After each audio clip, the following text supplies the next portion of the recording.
No passado, essa capacidade de imaginar mudanças foi bem relevante. De um modo geral, movimentos políticos começam com um sonho. A independência, a democracia, a justiça, a igualdade. Um dos mais famosos discursos políticos da história teve um sonho como tema. Foi o I Have a Dream, do Martin Luther King. Hoje, justo quando a gente está diante dessa crise, que envolve ao mesmo tempo uma pandemia, o crescimento do fascismo, emergência climática ameaçando o mundo inteiro, sonhar com um mundo diferente está fora de moda. É como se fosse totalmente impossível qualquer coisa diferente desse pesadelo. Muito pouco tempo atrás, meio século atrás, nos anos 60 e 70, a cultura mainstream mesmo estava tomada por sonhadores. Pessoas estavam tentando inventar novos jeitos de viver no mundo. O problema é que de lá para cá meio que deu tudo errado. O sonho coletivo dos hippies não impediu que a gente entrasse na época mais individualista da história da humanidade. Os ambientalistas não conseguiram impedir o colapso da natureza. Os socialistas não conseguiram evitar que a desigualdade aumentasse de maneira inacreditável. O sonho da aldeia global se acabou, com fronteiras cada vez mais muradas e fortificadas. A aldeia global virou um condomínio global. Mais especificamente um Vivendas da Barra, cheio de muro e gente armada com fuzil. Até não muito tempo atrás, havia ainda alguma resistência em grande escala ao capitalismo. No início da década passada, explosões de sonho se espalharam com força pelo mundo todo. As primaveras árabes, o movimento Occupy e junho de 2013 no Brasil foram movimentos que mexeram com o imaginário dos mais jovens. Só que deu tudo errado de novo. Esses movimentos, no geral, eles terminaram atropelados por uma onda conservadora que se ergueu no seu rastro, depois, claro, de sequestrar a sua própria indignação. Vários dos países que sonharam com uma democracia mais plena na década passada acabaram mergulhados em pesadelos autoritários, o Brasil entre eles.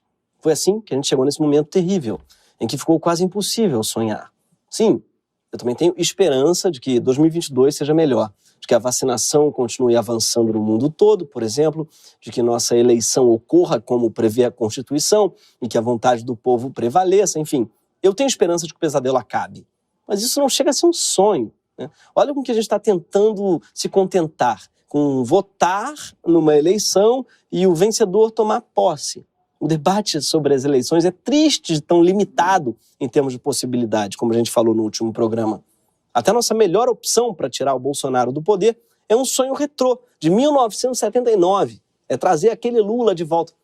Pelo menos é uma esperança de mudança, claro, mas mesmo essa esperança não dá margem para a gente sonhar além do que sonhou no passado. A gente já parte do princípio de que, se Lula vier, ele vai ter que negociar o meio ambiente com os ruralistas, vai ter que abrir mão de direitos para não desagradar banqueiros ou militares ou líderes evangélicos, vai ter que compor bancada no centrão com o Kassab. Até o Ciro, quando o Ciro sonha, parece que ele sonha em fechar com a Semineto, né? Ainda coloca o João Santana para vender o sonho para a gente. A verdade é que a gente está traumatizado. Hoje pega muito mal sonhar. Virou um defeito. A carreira política da Marina Silva, por exemplo, ela degringolou depois que ela disse que não era hora de ser pragmática e sim de ser sonhática.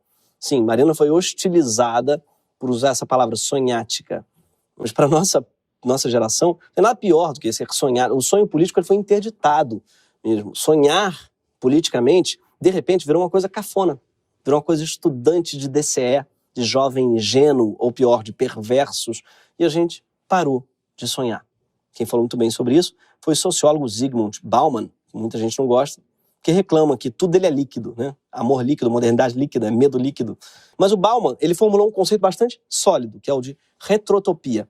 De acordo com Bauman, a gente parou de sonhar com um futuro melhor, justamente por não acreditar mais em utopias, mas como o mundo está uma merda, a gente precisa sonhar com alguma coisa, a gente recorre então a um passado melhor.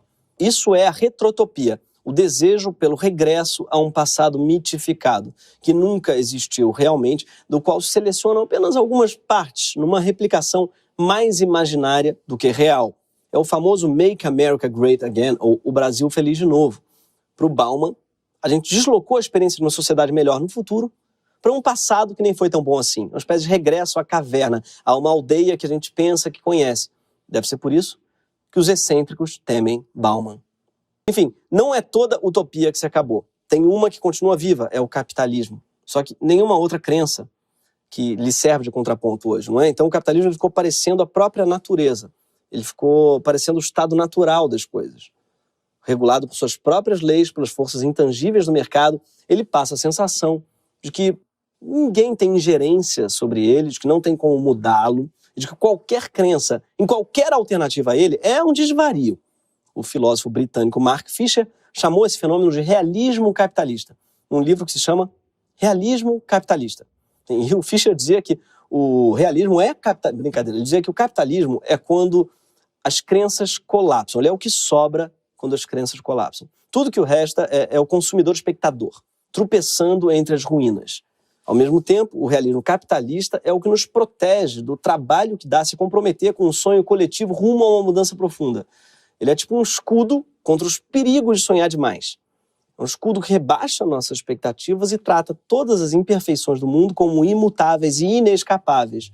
É um realismo parecido com o do depressivo, para quem qualquer esperança é uma ilusão. Só que o próprio capitalismo é uma ilusão. Suas premissas centrais são absolutamente irreais. Por exemplo, a ideia de crescimento constante da economia, que é a base do nosso sistema financeiro, é uma ficção impossível. É uma ficção que inevitavelmente leva ao avanço cada vez mais voraz sobre os recursos naturais e, como consequência, ao colapso ambiental, que a gente já começa a sentir. Nosso sistema hoje ele é impossível. A gente está sentindo isso na pele. No clima, na pandemia, na onda de ódio, autoritarismo e no fato da Bottega Veneta vender uma bolsa que parece um saco de lixo por R$12.000.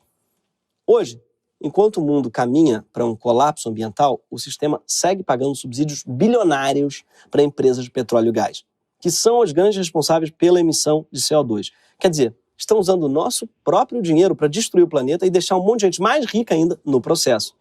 Ainda assim, hoje em dia, é considerado realista você insistir na manutenção desse sistema absurdo. Para a gente voltar a sonhar, a gente precisa começar entendendo que o capitalismo ele não é a realidade. Ele é uma construção histórica tão frágil e tão datada quanto todas as utopias fracassadas que a gente colecionou nos últimos séculos. No mundo no qual a gente vive hoje, com suas regras, suas instituições, seus sistemas, esse mundo ele foi criado por humanos imperfeitos como nós. Não existe nenhum episódio de Gênesis em que Deus cria a Bolsa de Valores, e ainda menos a Bolsa da Bottega Veneta. As principais instituições do sistema financeiro internacional, como o Banco Mundial e o Fundo Monetário Internacional, eles são todos filhos de um evento só, que foi a Conferência de Bretton Woods, realizada em 1944, para tentar reconstruir o capitalismo enquanto a Segunda Guerra Mundial caminhava para o fim.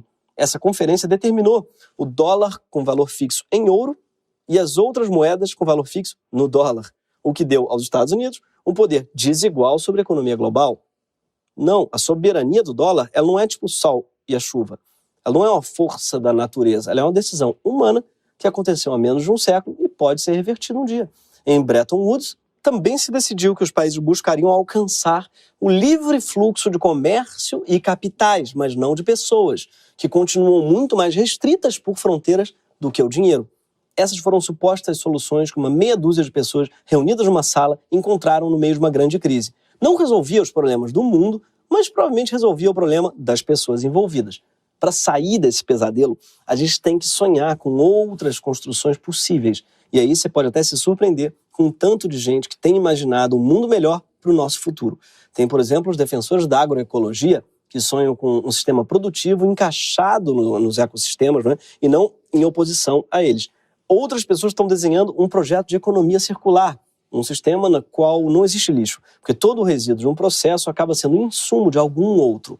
E tem também o sonho da austeridade privada e do luxo público, sonhado por autores como George Monbiot e que inspirou muitos dos jovens ativistas que estiveram em Glasgow na semana passada para a Conferência do Clima.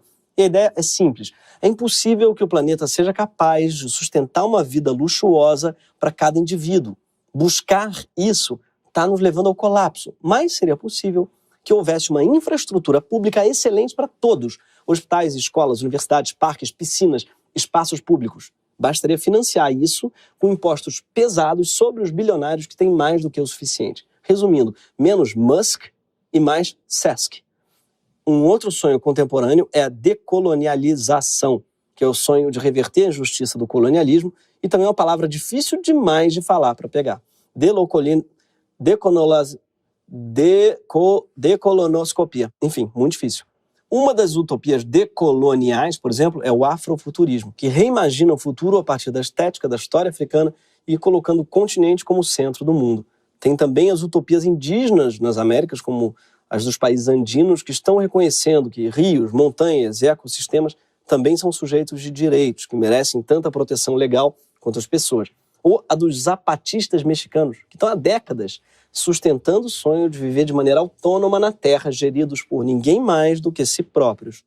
Outra utopia bastante realista é a da renda básica universal, que eleva a humanidade acima da luta pela sobrevivência e acaba liberando todo o potencial criativo de quem hoje está preso, fazendo trabalhos que detesta, mas poderia estar realizando qualquer tipo de grande projeto. Enfim, não faltam sonhos. Falta a gente acreditar neles. Porque quando dizem pra gente que nossos sonhos são ridículos ou impossíveis e a gente acredita, o que a gente acaba fazendo é viver o sonho dos outros. Aqueles que sonham em manter de pé um sistema desigual, cruel, um sistema que está sufocando o único planeta capaz de sustentar a vida em todo o universo conhecido. Tudo isso por quê? Porque alguns autoproclamados pragmáticos garantem que esse modo de vida é o único possível, mas eles só podem estar sonhando. E a gente também tem o direito de sonhar.